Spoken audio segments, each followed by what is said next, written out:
Bismillahirrahmanirrahim. Assalamualaikum warahmatullahi wabarakatuh. Alhamdulillah. Allahumma salli wa sallim ala sayyidina Muhammadin bil lisani jami'ati fi hawdatil wasi'ah.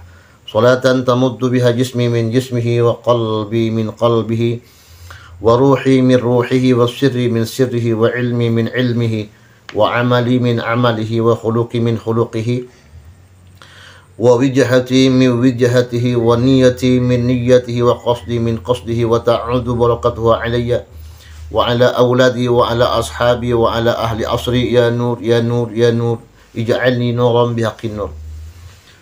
Alhamdulillah. Wahai sahabatku, apa kabar kalian semua? Harapan saya di pagi hari ini, semoga kalian selalu dalam keadaan sehat walafiat dan segala hajat-hajatnya Allah kabulkan. Dan yang sakit semoga Allah Subhanahu wa taala segeranya menyembuhkan dari penyakitnya sehingga dapat beraktivitas sebagaimana mestinya. Dan juga saya doakan putra-putri kalian menjadi anak yang saleh dan yang salihah, berguna bagi nusa bangsa, negara dan agama. Dan semoga urusan kalian semua Allah diberikan kelancaran. Amin ya rabbal alamin. Wahai sahabatku, tetap semangat untuk menjalin persatuan dan kesatuan umat.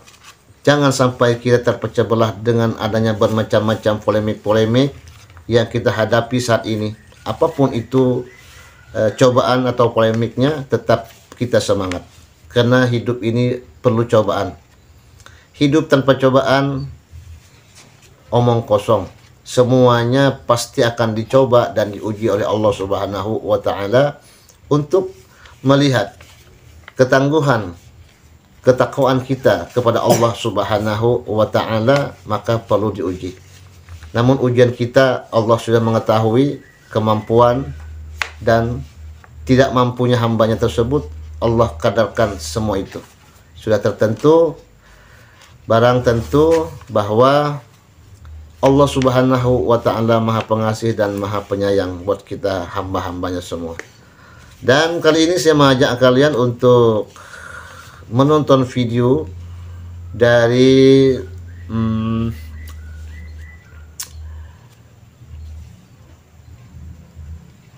Abuya Razi ya. Abuya Razi, yang mana beliau ziarah ke makam Sayyid Muhammad Arif Al-Riwakri, yaitu yang berada di negara Uzbekistan. Selamat menonton. Alhamdulillah, sekarang khalifah keempat dari Sayyidi Abdul Khalid Al-Jidwani, yaitu Sayyidi Arif Al-Riwakri atau Rifgari. Ini lengkapnya di dalamnya. Silakan teman-teman.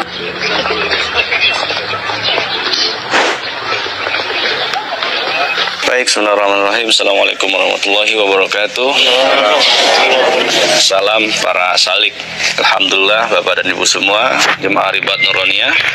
Sekarang kita sampai di makom Maulana Muhammad Arif Al-Riwakri. Ini ada beberapa penyebutan yang nanti bisa dijelaskan oleh Abu ya. Beliau ini adalah murid langsungnya dari Maulana Abdul Khalid Al-Jidwani. Jadi beliau langsung dijazahin oleh yang tadi kita kunjungin. Nah, sekarang mari kita dengarkan dari Abu ya terkait dengan Maulana Muhammad Arif Riwakri. Assalamualaikum warahmatullahi wabarakatuh. Alhamdulillah, kita sampai ke silsilah yang ke-11 ya. Tadi yang 10, sekarang yang ke-11 ya. Maulana Arif Riwakri ya, juga disebut dengan Al-Arif Billah ya, karena beliau ini dari sebelum jumpa Abdul Khalid Al-Jidwani sudah diizinkan Allah. Kalau Nabi itu diberi irhas, kalau wali apa istilahnya Bu ya. Jadi kejadian luar biasa sebelum dia dikenal sebagai wali. Jadi dia kalau ketemu pohon, dia bisa ngomong pohon, kan lucu kan. Jadi kalau Nabi jumpa dengan benda apapun, Nabi bisa berkomunikasi ternyata waris itu ada di sebagian ulama wali. Jadi itu juga diwariskan karena ulama warasatul anbiya, para ulama waris para nabi. Salah satu yang diwariskan adalah anugerah-anugerah dialog dengan alam semesta itu. Nah, jadi Arif Riwakri sebelum beliau dimasyhurkan dalam ilmu tarekat memang sudah punya keahlian itu ya, dengan izin Allah. Lalu dalam ilmu hadis dia ini punya penafsiran yang unik. Dia punya ijtihad sendiri yang lain dengan gurunya. Kalau gurunya zikirnya kofi, dia Abdul Khalik itu kalau zikir mata dipejam, mulut dikunci, lidah dilipat ke langit-langit, kalau dia baca nama Allah di kalbu, seperti yang kita praktek tadi di Abdul Khalik. Lain dengan beliau ini, zikirnya supaya orang-orang yang lalai itu ingat Allah, maka kita zikir yang keras. Maka dia mengatakan zikir itu yang keras-keras, la ilaha illallah, begitu ya. Nah, insya Allah nanti kita zikir yang agak keras beberapa hal saja, mungkin 30 kali atau 100 kali ya. Tapi laki-laki aja ya, perempuan dalam hati, perempuannya lembut. Khusus laki-laki jangan ditahan-tahan nanti suaranya, supaya nanti sesuai dengan beliau. Oke. Terus beliau ini sering mengatakan bahwa zikir itu yang penting adalah komunikasi hati dengan Allah. Mau keras, mau lunak itu sama aja.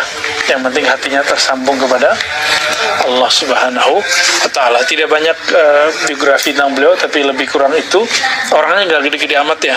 Lihatlah orang-orang ini kan nggak gede-gede amat tuh. Kayak Raffi dan si itu Odil, jadi badannya standar aja. Cuma hidungnya memang lebih maju dari kita.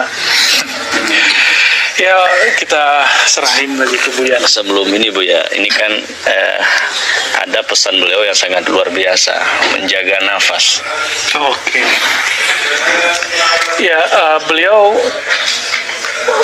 sampai kepada kesimpulan bahwa zikir paling sederhana itu, jadi zikir itu banyak, tapi kalau diikhtisar, zikir itu nafas naik, nafas turun. Nah, zikir nafas naik, turun itu boleh dengan Allah, boleh dengan Allah, tapi bagi beliau bukan itu yang penting. Hati kita atau ruh kita terhubung kepada yang punya nama. Kalau bahasa Buya Kasril dan bahasa guru beliau, sebut namanya, ingat yang punya nama ya. Yang punya nama tak dapat dibayangkan dengan pikiran, tapi dapat dirasakan dengan rohani. Jadi jangan bayang-bayangkan Tuhan, tapi rasakan saja bahwa dia meliputi kita semua.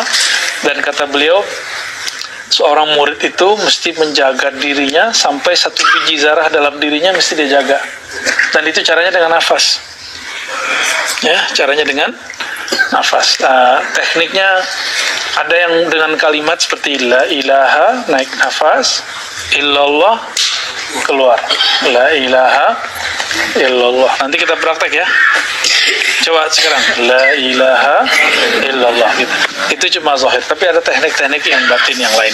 Ini baru salah satu model zikir nafas. Di zikir nafas itu masih banyak lagi. Ya, wallahu a'lam bishawab. Oke, ini bagian akhir Buya. Ini pesan beliau yang sangat luar biasa. Bagaimana kita ini mendawamkan taubat dan mendawamkan zikir.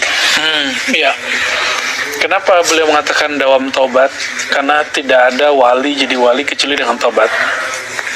Oleh karenanya kita setiap zikir pagi sore, zikirnya taubat dulu ya. Setelah syahadat kita baca astagfirullah. Hampir semua wali Allah menjadi wali karena taubat, istighfar. Nabi Muhammad SAW masih punya dosa nggak? Enggak. Tapi kenapa beliau masih taubat 100 kali sehari? Karena itu adalah pakaiannya para arifin billah, orang-orang yang kenal Allah, baik kalangan nabi ataupun kalangan aulia. Kalau sudah zikir, sudah dibersihkan, maka dia mesti diberi amunisi ya, diberi gizi. Apa gizinya? Zikrullah. Jadi zikrullah kutul kulub, zikrullah itu makanan hati. Gak cukup dibersihkan, dia mesti juga diberi nutrisi. Wallahu a'lam bishawab.